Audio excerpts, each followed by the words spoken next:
Et si on parlait de sport, la chronique.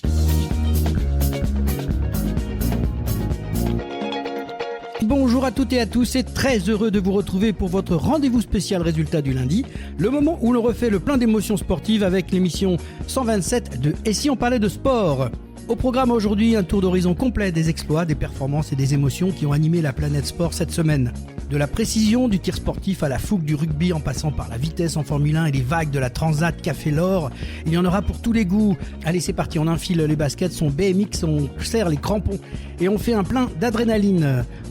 Et on commence fort avec un titre mondial en tir sportif au Caire, en Égypte. Le Montpelliérain Clément Basségué a été sacré champion du monde de vitesse olympique au pistolet 25 mètres. Une victoire éclatante, symbole d'un travail de précision et de sang-froid. Bravo champion!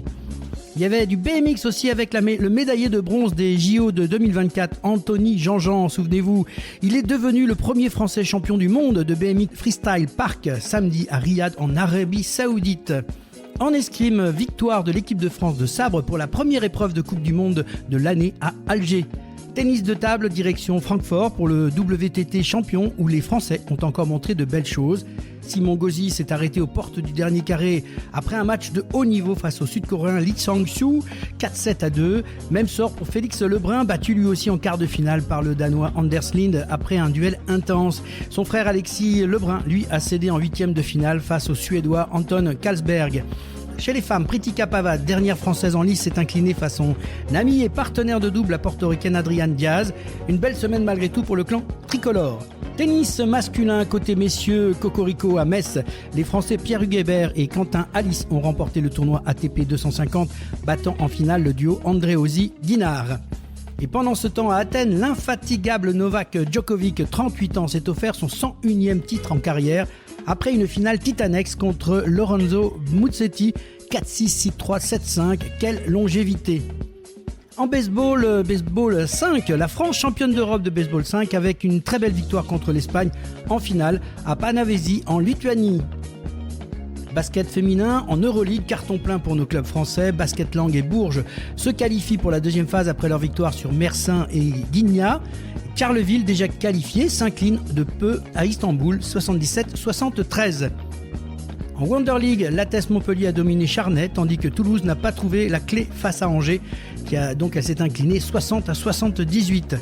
Basket masculin maintenant avec la Ligue des Champions. Cholet s'impose après prolongation face à Olon, 94-92, pendant que Le Mans chute de justesse contre Benfica. En Euroleague, Monaco arrache la victoire en prolongation face au Maccabi Tel Aviv 112-107, alors que Paris s'incline contre le Bayern de Munich et l'Asvel face à Fenerbahçe. En National 1, Lorient s'impose à domicile face à Toulouse 89-86. Handball féminin, en Ligue des Champions, Brest domine Ferencváros 34-31 et Metz retrouve des couleurs à Debrecen 35-30. En National 1, Montpellier s'impose 21-19 contre Toulouse et Saint-Etienne prend le dessus sur Narbonne 32-25. En handball masculin, en Liqui Moly Star League, Montpellier l'emporte face à Célestat 35-30. Saint-Raphaël s'impose contre Nîmes 31-28 et le Paris Saint-Germain handball s'en sort dans la douleur contre Toulouse 36-33. Volley féminin, en Ligue des Champions, le Canet s'impose à Skopje 3-7-1. En Saforel Power 6, Béziers-Bas-Bordeaux 3-7-1. Et Terville-Florange domine France Avenir 3-7-1. En volley masculin, en Marmara Speedlight, première défaite de la saison pour Tours, battu sèchement à Montpellier 3-0. 7 Tourcoing et Paris signent eux de solides victoires. Football féminin, en Arkema Première Ligue, les Lyonnaises ont encore frappé fort 5-1 face à Montpellier. Football masculin en Ligue des Champions, Monaco décroche sa première victoire de la saison face à Bodo Glimt 1-0, tandis que le Paris Saint-Germain s'incline face au Bayern de Munich par 1-2 et Marseille perd à l'Atalanta Bergame 0-1. En Ligue Europa, Nice, Lille et Lyon s'inclinent, mais en Ligue Conférence, Strasbourg s'impose à Aachen 2-1. On revient au championnat de France avec Lorient et Toulouse qui font match nul un partout en Ligue 1, tandis qu'en Ligue 2, Montpellier bat Annecy 1-0 et Grenoble domine Rodez 2-1. Hockey sur glace, belle victoire des Belugas de Toulouse-Blagnac en Division 2, 7-5 face à Vaujony-Grenoble, un match spectaculaire. Rugby à 15 féminin en Élite 1, Toulouse sur classe Lyon 38-6, les filles du stade sont en forme. Rugby à 15. En test match, les Bleus n'ont pas réussi à prendre leur revanche sur l'Afrique du Sud, battue 32-17 au Stade de France. Mais les Bleuets, eux, s'imposent 20-12 face aux jeunes sud-africains. Passe en Pro D2, Grenoble domine Béziers 23-8, Provence Rugby s'impose à Colomiers 12-10 et Dax Musel Carcassonne 19-0. Sport mécanique maintenant avec le Lotto Rallye. Au Rallye du Japon, Sébastien Ogier s'impose devant Elfyn Evans. Le Français revient à 3 petits points de son coéquipier au championnat. Une fin de saison qui s'annonce bouillante. En auto, toujours WEC à Bahreïn, Toyota signe enfin sa première victoire de la saison avec la GR10 numéro 7 de Conway, Kobayashi et De Vries. Ferrari, par contre, décroche le titre des constructeurs et le trio Calado, Giovannizzi et Pierre Guidi est sacré champion du monde chez les pilotes.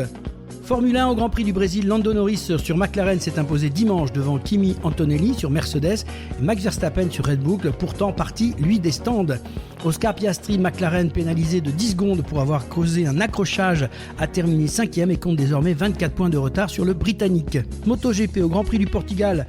Parti en pôle, Marco Bezzecchi sur Aprilia a remporté haut la main sa 2e victoire de la saison. Alex Marquez sur Ducati Gresini et Pedro Acosta sur KTM l'accompagnent sur le podium. Nos Français, Fabio Quartararo sur Yamaha est 6e et Johan Zarco sur Honda 9e. Voilà, la Transat Café L'Or a livré ses verdicts. En ultime, victoire du duo Tom Laperche, Franck Camas sur LVR Lazartigue. En Océan 50, Baptiste Hulin et Thomas Rouxel s'imposent de justesse. En IMOCA, Jérémy Bayou et Morgane Lagravière triomphent sur Charal. Et sur la Mini Transat, c'est Mathis Brouillon qui s'impose en Guadeloupe 30 ans après la victoire de son père Yvan. Une belle histoire de transmission. Voilà pour ce tour d'horizon de la semaine sportive, riche en exploits et en émotions. Restez à l'écoute et si on parle des sports, ça continue juste après. C'était votre chronique spéciale résultat et si on parle des sports, le rendez-vous où chaque discipline a sa place, chaque performance son écho.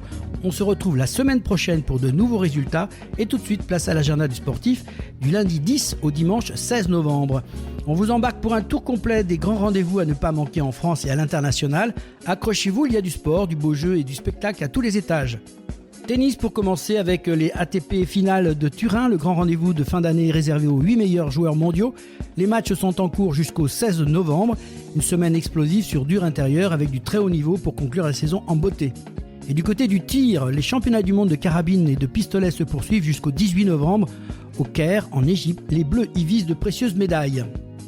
Mardi 11 novembre, cap sur le football féminin et la Ligue des Champions. L'Olympique lyonnais accueille Wolfsburg, un classique européen qui sent la revanche. Et le Paris FC défie le Real de Madrid, gros duel attendu au stade Alfredo Di Stefano. En basket masculin, la 10e journée d'Euroleague vous offre 2 grands chocs. Monaco se déplace à Belgrade pour affronter le Partizan, tandis que Paris reçoit le Panathinaikos, ambiance garantie à l'Adidas Arena. Mardi 12 novembre, les filles du Paris Saint-Germain se déplacent à Manchester United pour la suite de la Ligue des Champions. Toujours en basket, l'Asvel affronte Milan en Euroleague en déplacement à ne pas rater pour les hommes de Pierrick Poupet. Et le soir, place au futsal avec l'équipe de France qui est opposée à l'Ukraine au Palais des Sports de Beaublanc à Limoges. Une belle affiche dans une salle bouillante.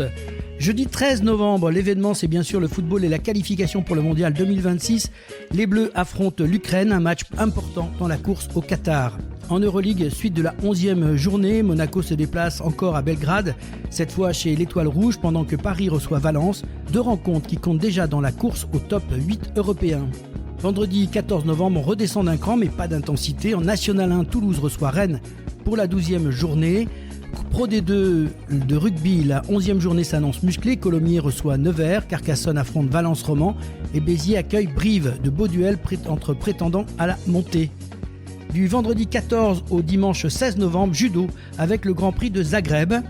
Samedi 15 novembre, gros programme multisport à Saint-Orens. La nuit des arts martiaux s'annonce spectaculaire. À la maison des activités multidisciplinaires, démonstrations, stars et ambiance assurée. Football, Coupe de France, place au 7e tour. L'Avor en Régional 2 reçoit Rodez Ligue 2. Un match de rêve pour les amateurs tarnais. Montpellier, Atlas, Payade R1 affronte Bourg-en-Bresse National 1. Attention à la surprise. En handball féminin, la National 1 propose de belles affiches. Cannes-Mandelieu accueille les Félines de Toulouse. Montpellier reçoit Échirol-Ebens et Narbonne se déplace à Dijon. En hockey sur glace, les Belugas de Toulouse-Blagnac jouent la 7e journée face à Adan. Volley féminin, la Saforel Power 6 reprend. France Avenir affronte Cannes. Béziers joue contre Mulhouse. Et chez les hommes, les Spacers de Toulouse reçoivent Montpellier pour la 6e journée de la Marmara Spike League, un derby du Sud qui promet du spectacle. Et tout le week-end, on suivra le Grand Prix MotoGP de Valence, dernière manche du championnat du monde sur le mythique circuit de Ricardo Tormo. Et pour les amateurs de sensations fortes, le Supercross de Paris fait son show avec les meilleurs pilotes internationaux. Enfin, dimanche 16 novembre, les Bleus seront de retour pour la suite des qualifications du Mondial 2026, cette fois en déplacement en Azerbaïdjan. Et toujours football en Coupe de France, suite du 7e tour. Bassin d'Arcachon reçoit Blagnac, Mérignac affronte Colomiers et Agde se mesure à Montpellier, de beaux derbys du Sud-Ouest en perspective. Voilà pour ce tour d'horizon sportif de la semaine, entre grands rendez-vous internationaux, derbys régionaux et sports féminins à l'honneur. Il y aura pour tous les goûts. Alors que vous soyez sur le terrain, dans les tribunes ou devant vos écrans, vive le sport et la semaine prochaine pour un nouvel agenda sportif.